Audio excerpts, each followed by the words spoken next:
Yo, what's up mga kabutingting? Magandang araw sa ating lahat mga kabutingting at welcome back sa ating munting channel.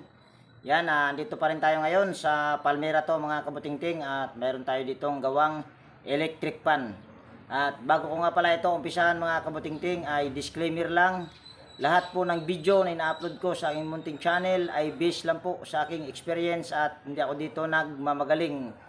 So ayan mga kabutingting, ito yung gagawin natin sa araw na ito. At ang problema nitong electric fan nila mga kabutingting ay motor. At nagpapa-rewind na ako. Ito na yung ikakabit nating motor na rewind. Replacement na electric fan motor. Yan, ito yung nabili ko. At ito mga kabutingting ay kahapon ko pa ito tinignan, kaaraw ng linggo. At wala kasing mariwainan kahapon kaya ngayon ko siya binalikan araw ng Lunes. At ito kasi ay sunog, alam naman ng may-ari dahil pinakita ko sa kanila. At itong kapasitor na to ay sira na. Yan, kung titester lang natin para makita nyo at para na rin mapalitan natin ng bago. At may nakahanda na ako dyan. Ito, ayan, 1.5 microfarad. So para makita nyo na sira din itong kapasitor na ginamit. At ito mga kabutingting ay hindi ako ang unang gumawa nito. Yan o, kung nakikita nyo ay iba na yung lumabas, 450.7. So 1.5 microfarad ang nakaano, pero iba na yung lumabas. So ito ay sira na. So ngayon ito ay isasalpak na natin. At madali lang naman itong isalpak. Ito mga kabutingting ay sinilip ko na ito. Okay lahat ang bushing nito. Ang problema lang talaga nito ay yung motor na nasunog. At bago natin ito isalpak ay lalangisan muna natin yung dito sa gilid para mabasa yung foam niya. Yan. Kailangan lang natin ng langisan sa gilid. At ganoon din to sa kabila. Dito sa kabila ay okay din ang bushing. Lalangisan din natin. Kasi kung nakikita nyo ay napaka-kinis pa ng ihi. Yan o. Ayan, para makita nyo. Yan o, napaka-kinis pa nyan. So lalangisan na lang natin. Ang problema lang talaga nito ay yung motor na sunog. Ayan. Ngayon ay isalpak na natin ito. Dito tayo mag-una.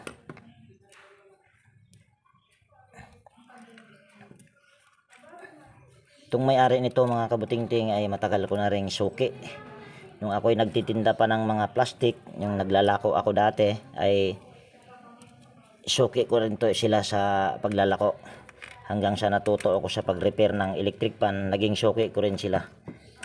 So ayan. Sunod ay nilangisan na natin dito sa harap. Ngayon naman ay lalangisan na lang natin yung likod na shafting. Yung dyan. Ngayon ay isalpak na natin. Ayan. Sunod ay tornilyo na natin ito.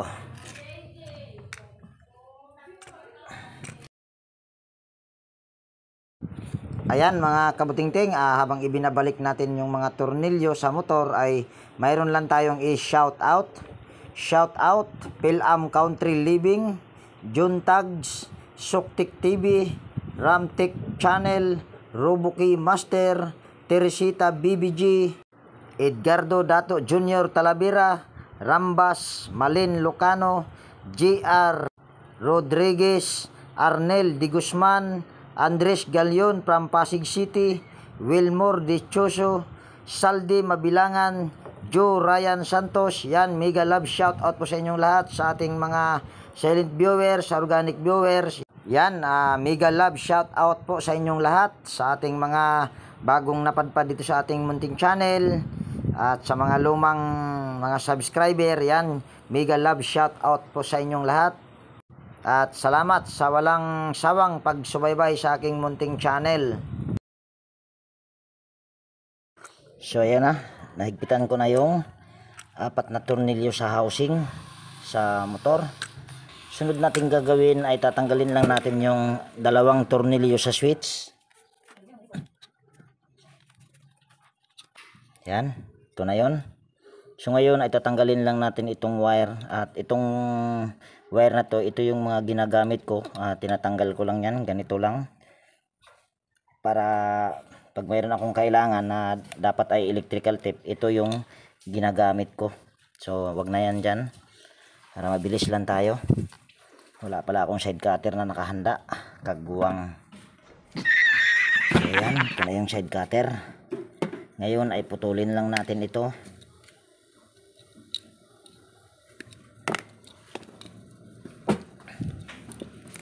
Tanggalin lang natin tong close-in wire connector. Ngayon mga kabutingting, pag rewind ay dito kasi ako ngayon sa Maynila, kaya mayroon tayong nakukuhang rewind. Pero kung nandun ako sa Leyte, sigurado ito ay magagawa man ito, pero convert siya. So pinutulan ko siya ng wire dahil napakahaba. Yan o, pinutulan ko siya. Sunod ay babalatan lang natin itong 4 na wire.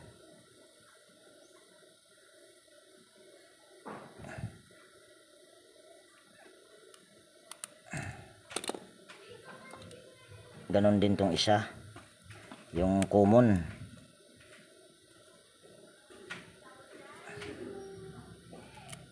Ayan. Ito mga kabutingting, pag rewind na, ang automatic nyan, ang common nito ay kulay green. So itong kulay green na to ay ikakabit mo lang sa isang linya sa power cord. Dito sa kulay brown. Tapos lagyan natin ng close-in wire connector. Mas maganda kung hindi mo to masisira tong close-in wire connector, kasi kung masisira yan at kung wala kang reserba, mangyayari niyan ay electrical tape. Pero kung maparaan ka at madiskarte, kahit wala kang electrical tape, tatanggalin mo lang itong wire na to sa loob. So ito na yung pwedeng pambalot niya. Mas matibay kasi hindi siya kusang matatanggal, at the same time ay safety kaysa doon sa electrical tape. So ngayon ay lalagyan lang natin itong natira ng itong lahat ng wire.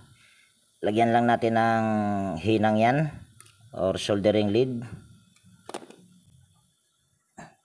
At hindi pa ako nakabili ng soldering lead. Nanghingi lang ako kasi kahapon yung in-upload ko ay naubos na talaga yung ano ko kahapon, soldering lead. So ngayon ay lalagyan lang natin ito ng soldering lead, yung mga dulo ng wire.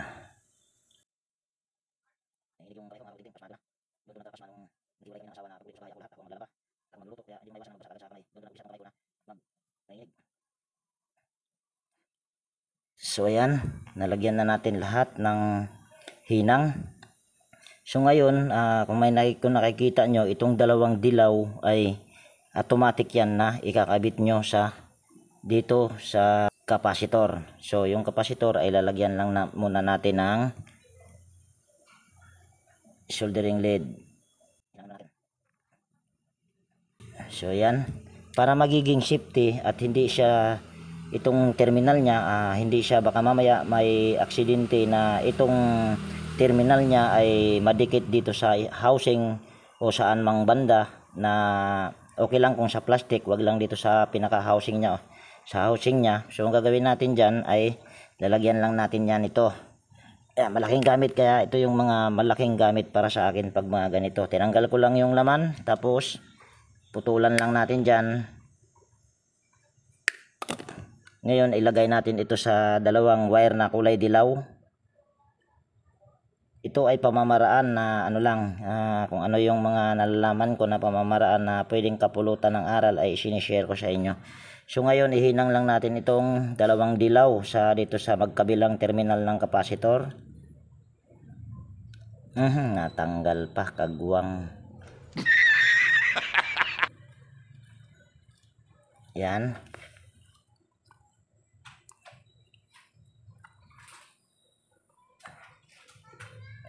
Ganon din tong isa, kabit lang din natin. So ayan na, nahinang na natin. Sunod, itong pinasok ko dito na ito parang tube. Lalagay lang natin dyan. Kahit hindi mo na kailangan ng bumili pa ng shrinkable tube. Dahil dito pa lang ay pwede na ito. At safety yan. Kaysa naman sa ilalagay mo ay shrinkable tube, makatipid ka pa at hindi ka nagagamit ng electrical tape. So yan, tapos na tayo dito. Susunod naman, pagka rewind ay ang laging nauna nito ay yung kulay puti, ang number 1, at number 2 naman yung kulay itim, at number 3 yung kulay pula. So pag ikakabit mo yan dito sa switch, ano bang tawag dito sa switch? Rotary switch. I-comment nyo na lang kung mali ako. Dahil ako ito naman ay hindi ko pinag-aralan. Yung number 1 naman nito ay sa bandang kanan. Ito yon. At ito yung number 2 sa gitna. At ito yung number 3 sa bandang kaliwa. So tatlo lang yan. Kasi itong isang wire na to ay nakakabit naman yung isang linya sa power cord. Para pag ikutin mo ay magkaroon siya ng contact. So ngayon ay ihinang na natin lahat.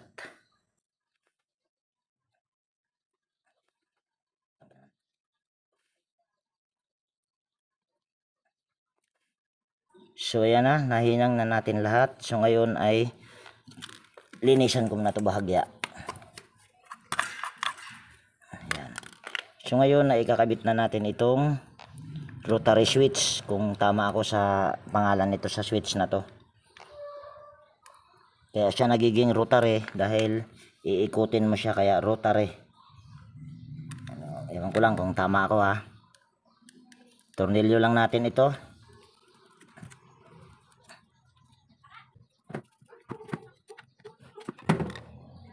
Ngayon naman ay tutornilyo din natin yung kapasitor. Yuyupiin lang natin ng pagganito ito. Yan, paganyan. Tapos saka natin i-tornilyo.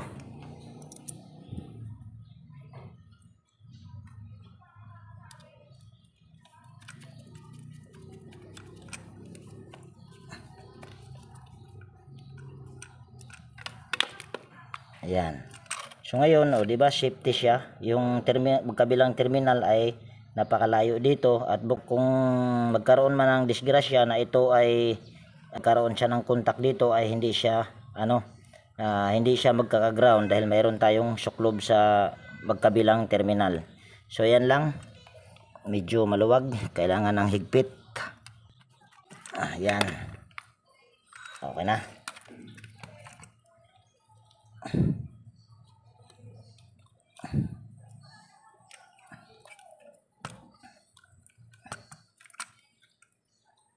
Kukuha lang tayo ng cable tie para maayos natin yung wire. So yan, ito na yung gagamitin natin cable tie para maayos lang natin yung wire.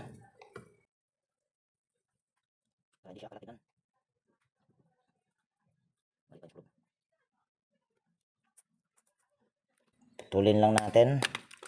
So ayan na. So ngayon ay kabit na natin tong mga screen. At bago natin ikabit tong screen ay ito muna ang pangharap na cover ang ikakabit natin.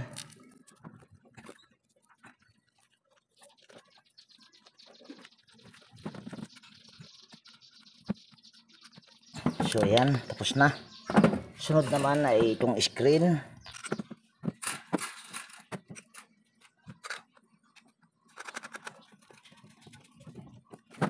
Kabit na natin itong LC.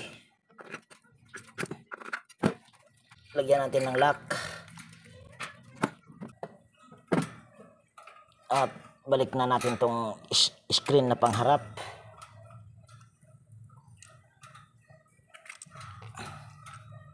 So ngayon naman ay bago naman lahat yung motor, pati yung capacitor, maliban sa bushing dahil okay pa naman. Ayan ay sinilip ko na kahapon pa na good talaga yung bushing. So ngayon ay kakabit na natin itong takip nya.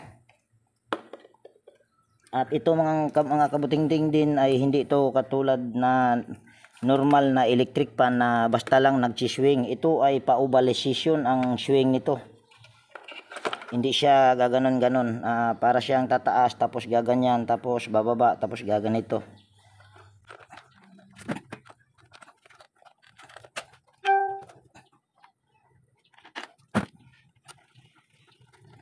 So ayan, natornilyo na natin. Sunod naman ay balik na natin itong pinaka natumba pa. Hirap talaga pag walang taga-video. Ngayon balik na rin natin itong switch handle at kakabit na natin ito sa stand para mabilis lang. So ayan na, nakakabit na natin. Ngayon ay itatry na natin ito. Ayan, saksak lang natin itong power cord dito at tanggalin ko na tong hinang ko. Ngayon ay isasaksak na natin at umandar na siya kaagad. Ayan o, so okay na yan. Ayan yung, tingnan nyo yung swing nyan. Yung sa sinabi ko kaninang bababa siya, tapos mag swing, tapos aangat, tapos magsiswing na naman. Pa-ovalization ang tawag yata dyan, na kung hindi ako nagkakamali. So ayan, ay okay na. At ano bang number na to? Ay number 3 na pala. So ilagay muna natin sa 0. Ay mukhang palyado pa yata yung, ayan, patay. Kala ko palyado yung switch handle nya. So antayin lang natin mapatayan, tapos saka natin i-switch sa number 1 kung hirap ba siyang umikot. So ngayon ay patay na, so i-switch lang natin sa number 1. So ayan, kung nakikita nyo ay ikot siya kaagad. Ma'am, okay na po ito, ma'am. Tao po. Yan, antayin lang natin yung may-ari na lumabas, mga kabutingting. Tapos na po, ma'am.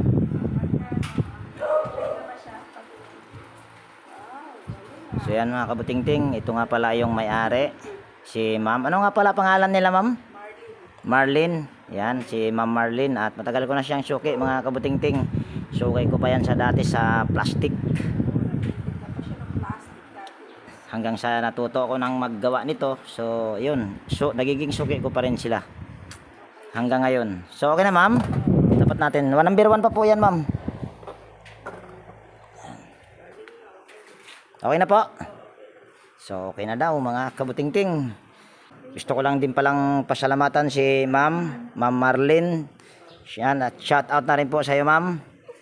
So yan, dito ko natapusin yung video natin sa araw na ito, mga kabutingting. At kung mayroon kang natutunan dito, at kung mayroon kang nagustuhan mo itong video na ito, ay pwede bang hilingin ko yung pag-like? Sa pamamagitan ng pag-like dyan ay masaya na ako. At pwede ring hilingin ko yung pag-share para makita rin ng iba. At higit sa lahat, kung bago ka dito sa aking munting channel, ay pwede bang hilingin ko yung pag-subscribe mo at pindutin mo na rin yung bell notification dyan para ma-notify ka pag mayroon akong mga bagong i-upload na video.